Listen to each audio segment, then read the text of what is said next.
सविताताई किचनमध्ये नाश्ता बनवत उभ्या होत्या. किचनच्या खिडकीतून त्यांनी पाहिलं की शेजारी राहणाऱ्या रेवतीताई योगा करायला जात आहेत. त्यांना पाहून सविताताईंना गुडघ्याचा त्रास आठवू लागला. रेवतीताईंना वेगाने चालताना पाहून सविताताई विचार करू लागल्या की या वयातही त्या किती वेगाने चालतात.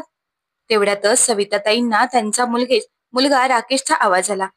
"अगं आई, लवकर नाश्ता आण, मला ऑफिसला जायला उशीर होतोय." आपल्या मुलाचा आवाज ऐकून सविताताईंनी पटकन पराठे आणि भाजी काढून मुलाला दिली. तरीही राकेश रागाने म्हणाला, "अगं आई, माझ्या बायकोचा नाश्ता कुठे आहे?" तेव्हा सविताताईंनी शांतपणे आपल्या सुनेसाठी सुद्धा नाश्ता दिला. राकेश नाश्ता घेऊन खोलीत गेला. तेवढ्यातच सविताताईंचा 5 वर्षाचा नातू ओजस आला आणि त्यांना ब्रश करायला घेऊन गेला. सविताताई आता आपल्या नातवाचा ब्रश करण्यात व्यस्त झाल्या होत्या. तेवढ्यातच ऑफिसला जाण्यापूर्वी राकेश म्हणाला, "आई, काल आम्ही पार्टीवरून घरी यायला उशीर झाला होता. त्यामुळे माझ्या बायकोची झोप पूर्ण झालेली नाही. म्हणून ती नाश्ता करून पुन्हा झोपली आहे. आता ती 12 वाजता उठेल. त्यामुळे जेवण तूच बनव." आपल्या मुलाचं असं बोलणं ऐकल्याबरोबर सविताताईंचा चेहरा पडला. जेव्हापासून सविताताई खेड्यातून शहरात राहायला आल्या होत्या तेव्हापासून त्यांची सून त्यांना अजिबात मान देत नव्हती. पूर्वी ती त्यांच्याशी फोनवर छान बोलायची, पण आता तिचं वागणं खूपच बदललं होतं. ती सविताताईंबरोबर उद्धट वागू लागली होती. घरातील बहुतेक कामे ती सविताताईंकडूनच करून घेत होती. पण सविताताईंना वाटत होते की आपण आपल्या सुनेला मदत करत आहोत आणि आपण तसेही याच घरात राहत आहोत. त्यामुळे मदत केली तर आपण या घरात आनंदाने राहू, कारण आपली कोणालाच अडचण वाटणार नाही. कारण घरातील कामे केल्याशिवाय घरात गोडवा राहत नाही, हे सविताताईंना चांगल्या प्रकारे माहित होतं. पण इथे आल्यानंतर घराच्या सर्व जबाबदाऱ्यांसोबत सविताताईंना त्यांच्या 5 वर्षाचा नातवाचाही सांभाळ करावा लागत होता. सकाळी उठल्यापासून सविताताईंनी एक कप चहाही घेतला नव्हता. अशा परिस्थितीत त्यांचा नातू त्यांना म्हणाला, "आजी, मला खूप भूक लागली आहे, मला नाश्ता दे ना."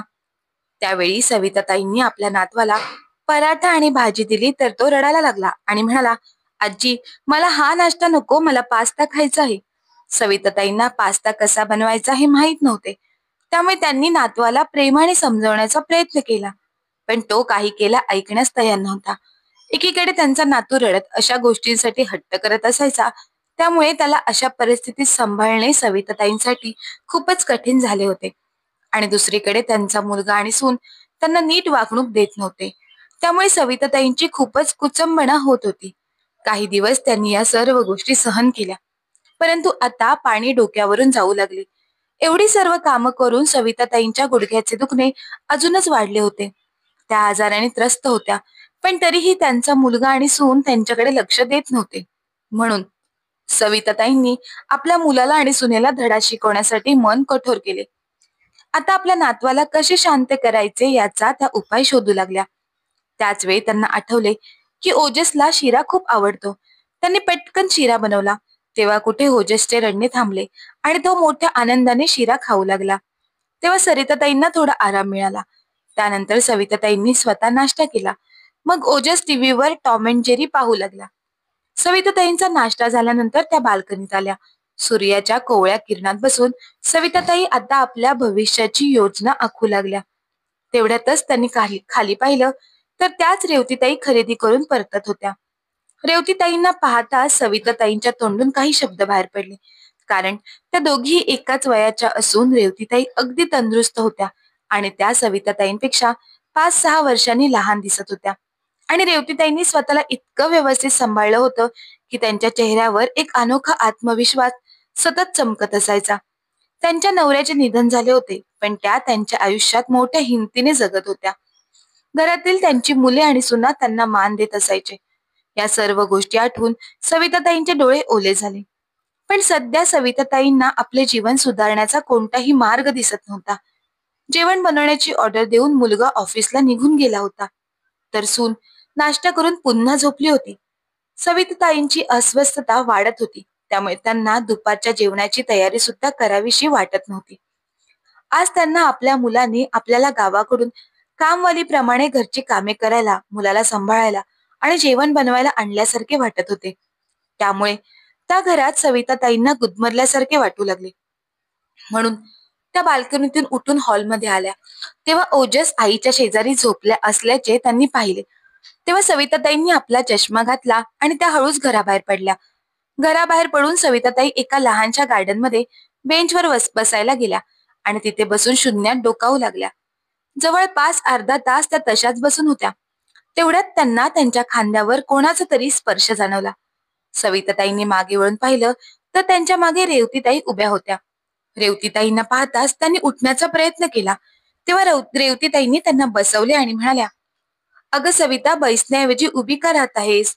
असे म्हणत रेवतीताई देखील सविताताईंच्या शेजारी बसल्या आणि सविताताईंना विचारू लागल्या, "सविता, काय झालं आहे? तुला तर मी कधीच बाहेर पाहत नाही, पण तू आज इथे ती सुद्धा अगदी गप्प बसून काहीतरी विचार करत आहेस. काही अडचण आहे का?" रेवतीताईंचे काळजीवाहक शब्द ऐकून सविताताईंचे हृदय द्रवले. त्या हळूच म्हणाल्या, "काय सांगू, म्हातारपणात समस्या नेहमीच निर्माण होतात." सविताताईंच्या अशा बोलण्यावर रेवतीताई स्मित हास्य करत म्हणाल्या, "म्हणूनच मी विचारते, आपण आपल्या समस्या आपापसात सांगू शकतो ना? कारण आपण वयाच्या अशा टप्प्यावर उभ्या आहोत जिथे आपण आपल्या मनातील गोष्ट आपल्या जवळच्या मैत्रिणीलाच सांगू शकतो." सविताताई हसल्या आणि म्हणाल्या, "मी काय सांगू, तू खूप भाग्यवान आहेस की तुझा मुलगा आणि सून तुझा एवढा आदर करतात. पण माझ्या घरात माझा कोणीच आदर करत नाही." "म्हातारपणी कोण आदर करतो?" रेवतीताई हसत हसत म्हणाल्या. "सर्वप्रथम आपण स्वतःचा आदर केला पाहिजे. जर आपण स्वतःचा आदर केला नाही तर इतर कोणी आपल्याला आदर देईल का?" जेव्हा सविताताई त्यांच्याकडे आश्चर्याने पाहू लागल्या तेव्हा रेवतीताई म्हणाल्या की "मी माझ्या आरोग्याची सुरुवातीपासूनच काळजी घेते, कारण मला माहित आहे की एकदा का आरोग्याशी संबंधित समस्या उद्भवली की मी मुलांसाठी ओझं बनू शकते. म्हणूनच मी सुरुवातीपासून माझ्यासाठी एक पद्धतशीर दिनचर्या तयार करून ठेवली आहे. मी सकाळी कामं आवरते, त्यानंतर मी योगा क्लासला जाते. वेळेवर नाश्ता करणे, रात्रीचे जेवण वेळेवर करते. मी माझ्या सुनेलाही घरातील कामामध्ये मदत करते. अशा प्रकारे मी तंदुरुस्त आणि सक्रिय राहते. परंतु जर मी माझ्याबद्दल विचार केला नाही तर लोक माझा फायदा घेतील. नाहीतर ते मला ओझे समजून टोमणे मारत राहतील आणि मी मुलांवर ओझं होणार नाही. मी फक्त या पद्धतीने माझं आयुष्य जगत आहे. त्यामुळे आपण कधीही स्वतःकडे दुर्लक्ष करू नये." सविताताई मोठ्या आश्चर्याने रेवतीताईंचं बोलणं ऐकत होत्या. जणू काही त्या त्यांचीच गोष्ट सांगत होत्या. सविताताई जेव्हा म्हाताऱ्या होऊ लागल्या तेव्हा त्यांनीही असेच केले. आपल्या मुलाच्या घरात स्वतःचे महत्व वाढावे म्हणून त्यांनी जास्त काम करायला सुरुवात केली, जेणेकरून त्या कोणालाही नकोशा वाटू नये. परंतु हे करत असताना त्यांनी स्वतःच्या तब्येतीकडे दुर्लक्ष केल्याने आज त्यांना गुडघेदुखीचा त्रास सतावत होता. त्यांची बीपी आणि शुगर देखील नेहमी जास्त राहते. त्यामुळे त्यांचा मुलगा आणि सून त्यांच्या औषधांचा खर्च बद्दल नेहमी चिडचिड करतात. कारण औषधांचा आणि डॉक्टरांचा खर्च सविताताईंना मिळणाऱ्या पेन्शनपेक्षा जास्त होता. त्यामुळे सविताताई त्यांच्या अपमानास्पद भावना लपवण्यासाठी, आपण कोणावरही ओझे नाहीत हे दाखवण्यासाठी त्या घराची अतिरिक्त जबाबदारी स्वतःवर घेऊन राबत होत्या. आणि त्यामुळेच आज त्यांच्या मुलाची आणि सुनेची हिंमत इतकी वाढली होती की सून आरामात झोपत असायची आणि घरातील सर्व कामे सविताताईंना एकट्यांनाच करावी लागायची. रेवतीताईंचे म्हणणे ऐकून आता सविताताई खोल विचारात बुडाल्या. काही वेळाने दोघीही उठून आपापल्या घरी गेल्या. पण आज रेवतीताईंनी सविताताईंचे मत बदलले होते. जेवणाची वेळ झाली होती. सविताताईंनी आज जेवण बनवले नव्हते. सून झोपून उठली होती. किचनमध्ये आल्यावर तिने पाहिले की जेवण तयार नाही. म्हणून ती सासूला ओरडून म्हणाली, "आई, तुम्ही अजून जेवण का बनवलं नाहीत? मी आज उशिरा उठणार आहे हे राकेशने तुम्हाला सांगितले नाही का? तो काही वेळात ऑफिसमधून येईल. मग मी त्याला काय खायला देऊ?" सविताताईंनी आरामात उत्तर दिले, "सुनबाई, माझ्या गुडघ्यात खूप दुखत आहे, म्हणूनच मी विश्रांती घेत आहे. आज तू जेवण बनव." त्यांचे असे बोलणे ऐकून सून रागाने भांड्यांची आदळआपट करू लागली. पण सविताताईंनी त्याच्याकडे लक्ष दिलं नाही आणि शांतपणे आपल्या खोलीत येऊन आडव्या झाल्या. त्यांच्या सुनेने पटकन डाळ आणि भात बनवला आणि वांगा बटाट्याची भाजी बनवायला सुरुवात केली. तोपर्यंत राकेशही ऑफिसमधून घरी आला होता. जेवण मिळण्यास उशीर होत असल्याचं पाहून त्याने स्वयंपाकघर गाठले असता त्याची बायको जेवण तयार करत असल्याचे त्याला दिसले. जेव्हा त्याच्या बायकोने त्याला पाहिले तेव्हा तिने त्याला चिडवले आणि म्हणाली, "तुझ्या आईने आज जेवण बनवलं नाही. कामाच्या नावाखाली त्यांचे गुडघे दुखू लागतात. तुम्ही त्यांच्या औषधावर दरमहा किती खर्च करता? मग ती घरची छोटी छोटी कामे करू शकत नाही का?" हे ऐकून राकेशला राग आला. पण आता त्याला ऑफिसला जायला उशीर होणार होता, म्हणून त्याने पटकन जेवायला सुरुवात केली आणि जेवण करून तो ऑफिसला गेला. संध्याकाळी घरी आल्यावर त्याला राग आला. त्याने आईला हाक मारली आणि म्हणाला, आई, मी तुला दुपारी जेवण बनव असे सांगितले होते. मग तू जेवण का बनवले नाहीस? जर तू आमच्यासोबत राहत आहेस, तर तू आम्हाला एवढी छोटीशी मदत करू शकत नाहीस का? सविताताई हसल्या आणि म्हणाल्या, नाही बाळा, मला यापेक्षाही जास्त मदत करायची आहे. पण ते काय आहे ना, माझ्या गुडघेदुखीत वाढ झाली असून औषधांचा खर्चही वाढला आहे. मला तुमच्या खिशावर आणखी भार पडू द्यायचा नाही, म्हणून मी आराम करण्याचा निर्णय घेतला आहे. राकेश आश्चर्याने आईकडे पाहू लागला. त्याची आई कधीच असे बोलली नव्हती. सविताताई पुढे म्हणाल्या, हे बघ बाळा, मला माहित आहे की तुला माझ्या वाढलेल्या खर्चांची काळजी वाटते. औषध घेऊन मी पण अस्वस्थ झालीये. त्यामुळे आता योगाच्या क्लासलाही जावं असं वाटत आहे. माझ्या पेन्शनच्या पैशातून मी ते नक्कीच करू शकते. त्यामुळे मला जास्त त्रास होणार नाही आणि तुम्हालाही मला पुन्हा पुन्हा डॉक्टरकडे घेऊन जावे लागणार नाही. तेव्हा सुनेने अडवणूक केली. योगा क्लासला गेलात तर घरची कामे कोण करणार? सविताताई हळूवार हसल्या आणि म्हणाल्या, सुनबाई, तू पूर्वी ही घरची कामे करतच असायचीस ना. आता पुन्हा ती कामे कर आणि माझ्या गुडघ्यांचा त्रास बरा होताच मी तुला मदत करेन. आता परिस्थिती मी अशीच राहिली आणि उद्या मी अंथरुणावर पकडले, मग तुमच्या अडचणी आणखीन वाढतील ना. म्हणूनच मी विचार केला आहे की आत्तापासून मी माझी काळजी घेईन. आईच्या बोलण्याला विरोध कसा करायचा हे मुलगा आणि सुनेला समजत नव्हते. राकेशही उघडपणे काही बोलू शकत नव्हता. दुसऱ्या दिवसापासून सविताताई रेवतीताईंसोबत योगा क्लासला जाऊ लागल्या. हळूहळू त्यांना तिथे जायला आवडू लागले. त्या घराबाहेर राहत होत्या, तोपर्यंत नवरा आणि मुलाची सर्व कामे तिच्या सुनेला करावी लागत होती. नाश्ता करून त्या बाल्कनीत वर्तमानपत्र वाचायला बसायच्या. सून त्यांना कुठलेही जड काम करायला सांगायची, तेव्हा त्या म्हणायच्या की अजून एवढी जड कामे करायला मला जमणार नाही. त्या बदल्यात सविताताई संध्याकाळचा चहा करायच्या आणि भाजी कापून द्यायच्या. त्या स्वयंपाकघरात आपल्या सुनेला मदत करायच्या. सविताताईंना आता कोणते काम करता येईल आणि कोणते नाही हे त्यांनी स्वतः निवडायला सुरुवात केली होती.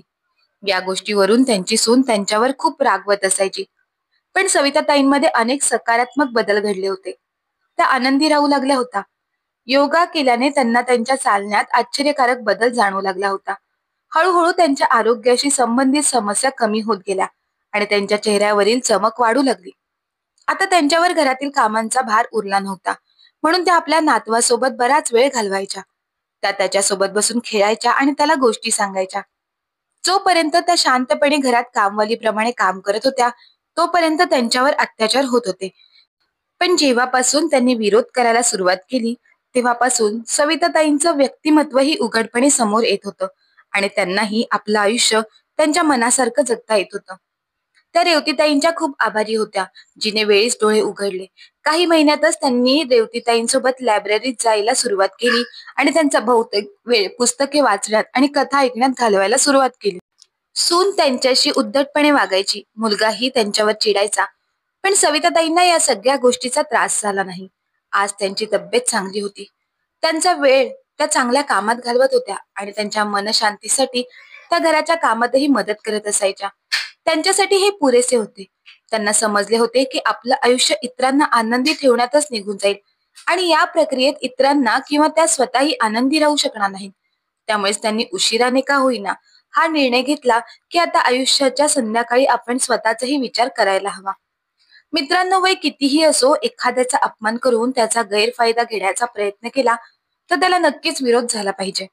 मित्रांनो, सविताताईंनी रेवतीताईंचे विचार आत्मसात करून तसे राहण्याचा घेतलेला निर्णय योग्य होता का? याविषयी आपले काय मत आहे ते आम्हाला कमेंट बॉक्समध्ये कमेंट करून नक्की कळवा. मला आशा आहे की तुम्हाला आमची कथा आवडली असेल तर कथेला लाईक करा, शेअर करा आणि सबस्क्राईब करायला विसरू नका. भेटूया अशाच नवीन कथांसह. धन्यवाद.